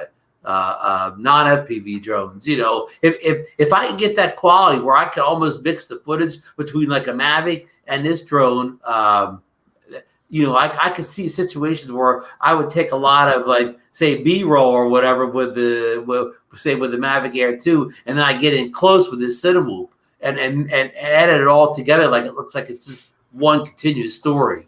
I can Right, but but what if it's not a Cinewhoop? Yeah, though, the leaked photo is not a Cinewhoop. Yeah, the leaked photo shows that it's not a Cinewhoop. Although I will say this, I wouldn't be surprised if it has ducts as an add-on to it to turn it into a Cinewhoop drone. It could maybe dual as both freestyle and Cinewhoop if they wanted to, with ducts for it. But what if they don't do that? What if it's just a freestyle drone? If it's open blade 6-cell power rocket ship or whatever, I'm not buying it. Okay, interesting. Okay, yeah, I just want to see. I'm kind of trying to get the pulse of some of the camera guys, because you're mainly a camera guy. I'm trying to figure out, do they want this? Do they want a freestyle bird from DJI? Hopefully DJI doesn't just end up disappointing all the people. People in the marketing department are trying to figure out how they can get people to buy into this that haven't bought into your standard FPV drones. They want to. I know they want to get people over, but they want to get people out there spending that have never spent before on this type of hardware. Right, and that's why I'm thinking, you're not going to see a bunch of old fogies like us that are going to jump over there for a 5-inch freestyle drone, because like you were struggling getting it to bind. You were having trouble, who knows what trouble you might have when it's in full acro or something like that. And another point that Gary was bringing up, Nemo was bringing up, was the actual territorialness of the FPV field and how, dyed in the wool and dedicated people are to particular brands and particular, as avid as we are just about DJI, but DJI is pretty much it. But in the FPV field, there's a lot of different companies with great product. Right. Exactly. So yeah, it's interesting. That's why I'm thinking they're really going to have to come up with something super serious that's going to have to intrigue both sides. Well, remember, Bill, the question I asked last night on Bill the Drone Reviewer show, I said, when this comes out, will this be a hit, or will this be another RoboMaster? And if they misread the market, it could be another RoboMaster. I do remember that question. Yeah, and I agree with you, Ron. Like, FPV is this thing where you really can't just jump into it. You can't just jump into it like you can with the GPS quads. And that's just, I'm not trying to put GPS quad guys down or anything, but there's just so much to it. And for DJI to try to create something that fits into that box for freestyle, I don't know. I don't know they're going to win over with that one. And if they don't guess the market right, and they release $1,000 system, and it doesn't really fit the needs of anybody, really. You know what I mean? It's not really right for the FPV guys. It's not really right for the camera drone guys or whatever. It doesn't really fit anybody's niche. It's going to be a flop. Yep, I agree. It's going to be the Rise Tello FPV drone. I agree. You would have bought it, Ron, if it was a Cinewhoop, if it was a ducted drone, geared more toward camera and safety. What's the drone you have, John, where you have the GoPro on it and you get that really nice footage with the big cans? Oh, you talking about that all depends. He's asking about a 17 gig file. That's going to take if upload. If DJI released something like that, I mean, it doesn't look like that at all, but if they released something like that got that level of video in an all-in-one package. Yeah, exactly. And I don't care how fast it flies. I all those specs. I don't care anything about the specs as long as it flies fast enough to get out and get back or whatever, and it has more than 2 or 3 minutes of battery life. And if it had GPS on it, you'd love that too, wouldn't you, Ron? If I could flip it to GPS when I needed to, or whatever, or if it had a default thing where, like, if it knew it got out of control, it could have a badass optical sync. The GPS would kick in and just bring it back to me. It could have a badass optical sync on it. It could have optical flow. There's so much that DJI could do with this class of drone that when I saw that leaked photo, it kind of really threw me for a loop, because I don't understand why they're trying to get into the freestyle space. Because if that's a freestyle drone, That's really strange to me. This seemed to be more up their alley, and I think they would have won a lot more camera guys over if they were doing something like this. Still remains to be seen. Who knows? Maybe we're all being trolled, and that's not the real photo, and this is all just a bunch of BS. So who knows? And Bill, another point too. If this FPV or Cineboob drops in the fall, you know it's gonna excite some people, but it's gonna disappoint a large sector that are hoping for the Mavic 3, and they're gonna say, "Oh, I wanted the Mavic 3. I didn't want this piece of garbage they put out." Because we've all pretty much resolved ourselves to that. The fact that the Mavic 3 is not coming now. We all pretty much. Everyone is. So I still hear Mavic 3 from some people. I'm hearing it less and less every day, and people are actually using common sense and going, especially after all they threw into the Mavic Air 2 just a couple of days ago. Man, that in itself just told me, nah, there's nothing.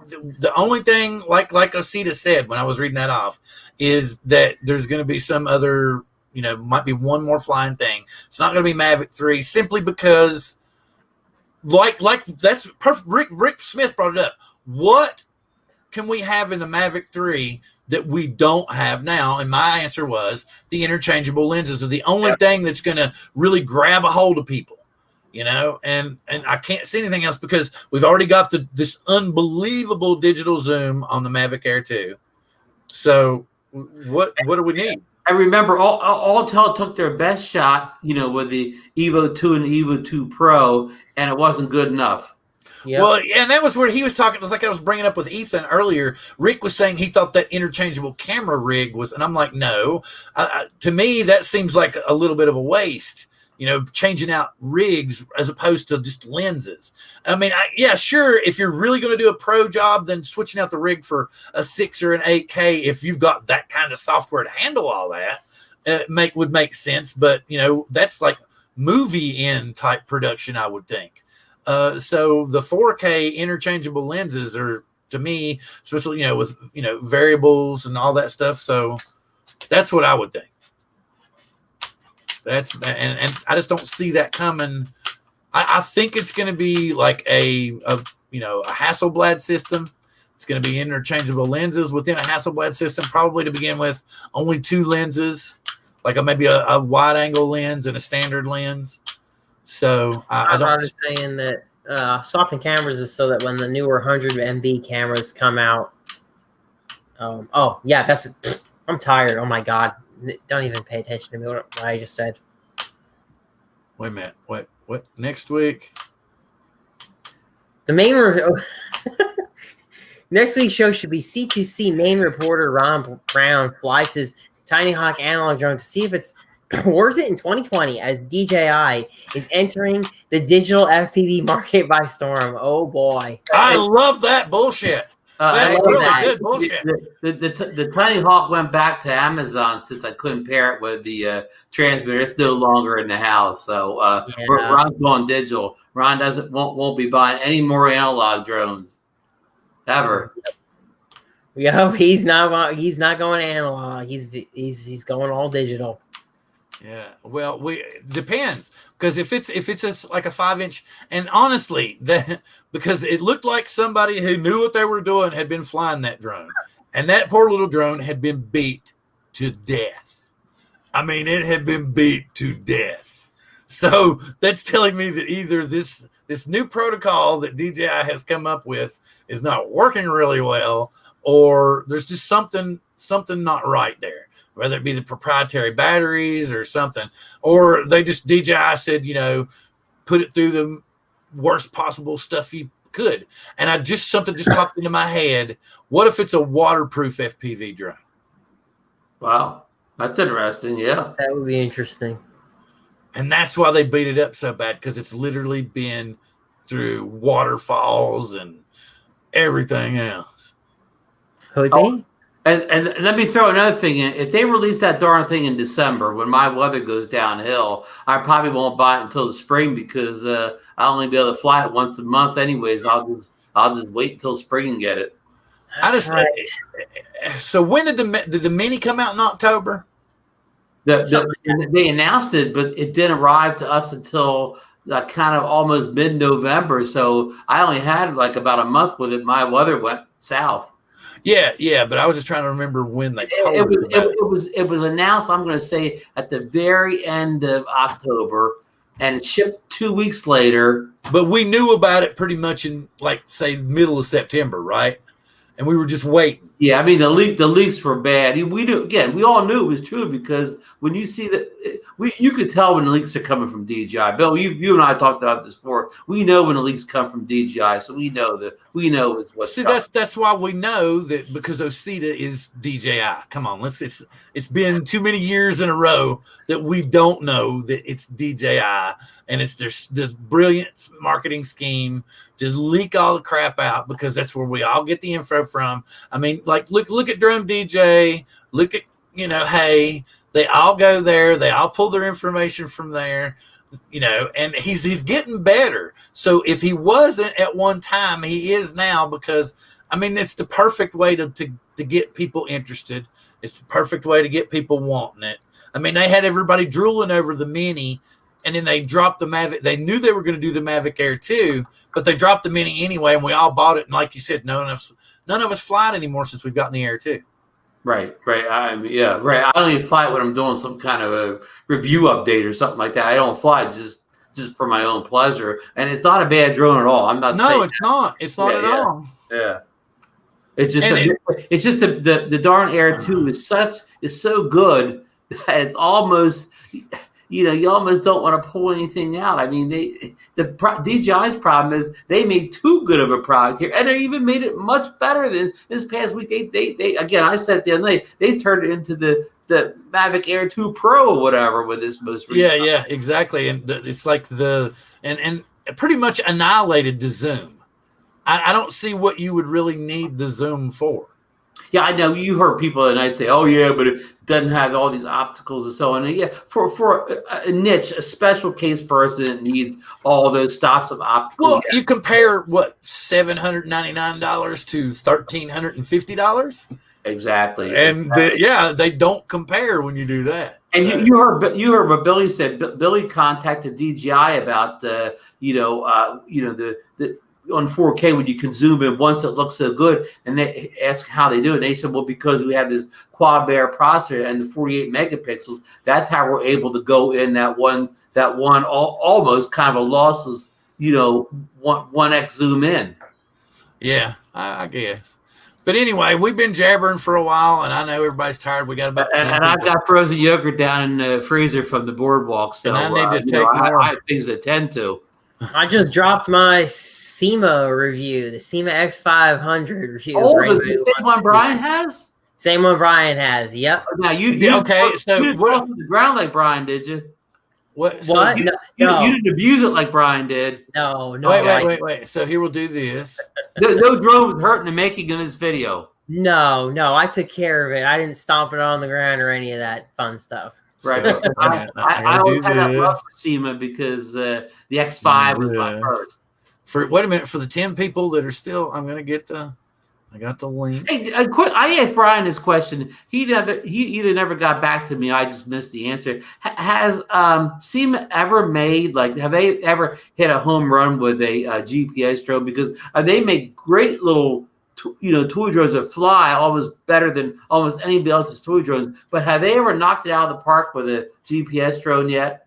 No, they haven't, Ron. And that was sort of something that I touched on in the review, in the conclusion part, that, there are just so many things that fall short about that X500 for the price that they want for it. They want almost $200 for something that the optical flow literally does not work. I even emailed them.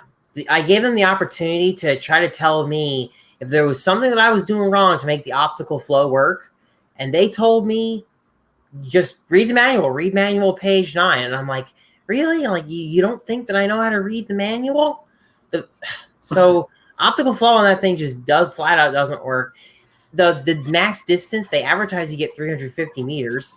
I only got 120 meters, and that's out in the field where there's not a bunch of Wi-Fi and everything else around. Right. And is it true they mislabeled it a brushless drone and it's a brush drone? Is that? They did mislabel it. It's a brushed quadcopter, which again, it contributes to why it's so squirrely. Like even a little bit of wind, it struggles with maintaining it. And okay, you know what? Big whoop. You can adjust the camera angle. Who cares? It has no stabilization. It's got so much jello in the video. It's like, you know, I know on Brian's video, when he said it flew like a battleship, I was looking at the video and I said, it looks like the video is from a battleship. It looked like it was a boat the way it was rocking around. Yeah. Well, I'm gonna here's the. I'm gonna do that. Bill's got a little flying drone. No, yeah. This is the best toy drone with optical flow. Anybody, if you can find one of these, it's the Cheerson CXOF, and they're hard to find now, and they run about $50, but they're the best optical flow little toy drone you've ever had in your life. It's the one that I always have. I'll have it sitting here flying during the show a lot. You know, I have 3 of them. Well, yeah. John, get our friend Dave Perth West RC the mod the optical flow says is all for that little guy and put him on the SEMAs. Oh yeah, David would do something like that. That's for sure. That would be cool. It's pretty crazy though how good the optical flow is on that CXOF, Bill. I mean, it's just incredible. It just proves that it doesn't cost a fortune to have optical flow, and then SEMA dropped the ball. Okay, no, yeah. So I just wanted to hang on just a quick second here. On the 26th of August, we're going to have our Support Your Local Drone Channel show again. So what you need to do, Fly Zone Drone Quadcopters, is go, if you don't mind, go to last month's Support Your Local Drone Channel show and just put a link. You put a comment on there with a link to your channel, the most recent one, and that way I'll start the show with yours. If you don't get to make it, if you're not in there, you go. And that way, and so anybody that's watching that wants to show off their channel that might not be here for the show that night, please comment on the previous channel, the previous support show, and I'll make sure to bring your channels up first. I'll start the show off with your channels and stuff and get them going that way. And that way, if you come running back in late, then you can say, hey, and then we'll say, hey, you were on at the very beginning. A bunch of people already checked it out and everything. But that way we'll be able to, I'll be able to have, something to start with and to build on during the show. And as we all know, we can't just right click and go to your channels anymore. It's a pain in the backside. So we have to turn everybody to blue when they come in new. And but the best thing to do is if we can get you in and regular before we get to our Support the Local Drone channel. And then you could, then we can we're going to bring guests back on the show in the future again. So you all can look forward to those type of things. If you have some interesting news or you got some videos that you want to share with us, then please get in touch with any one of us that you have seen on the show tonight, and we will try to get you on in the future.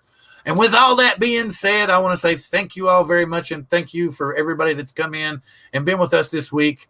And we're going to get out of here, and I'm going to let Ron say his good evenings first. He's wearing that cool Drone Therapy shirt. You can go get your Drone Therapy shirt at Merc. Our Merc is on teespring.com, Coast to Coast Drones. So get over there and check it out. And I'm going to go let Ron say goodnight.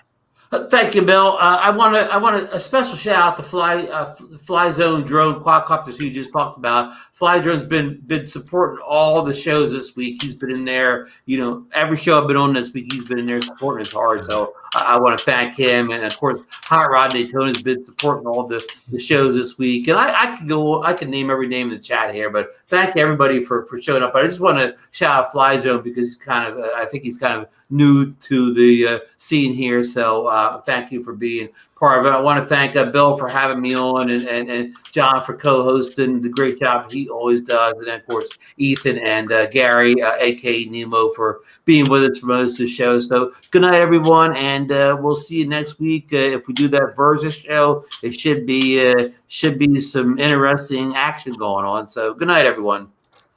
Absolutely. And Ron, I wholeheartedly agree with everything you said. We had a great chat tonight. It was great to get together. It's always fun. And it's about time to go to sleep now. So I'm going to say goodnight now and go to sleep. Well, I think that we're going to have more fun with the Versus show next week than anybody realizes. But I think that's what we're going to go with, whether it be clickbait or not. We're going to have analog versus digital next week. And okay, let's see this. What we'll say is the way that you can win is whoever can make us understand that their particular protocol, whatever, is better. So basically, if Gary can make us understand analog better, then we'll pick analog.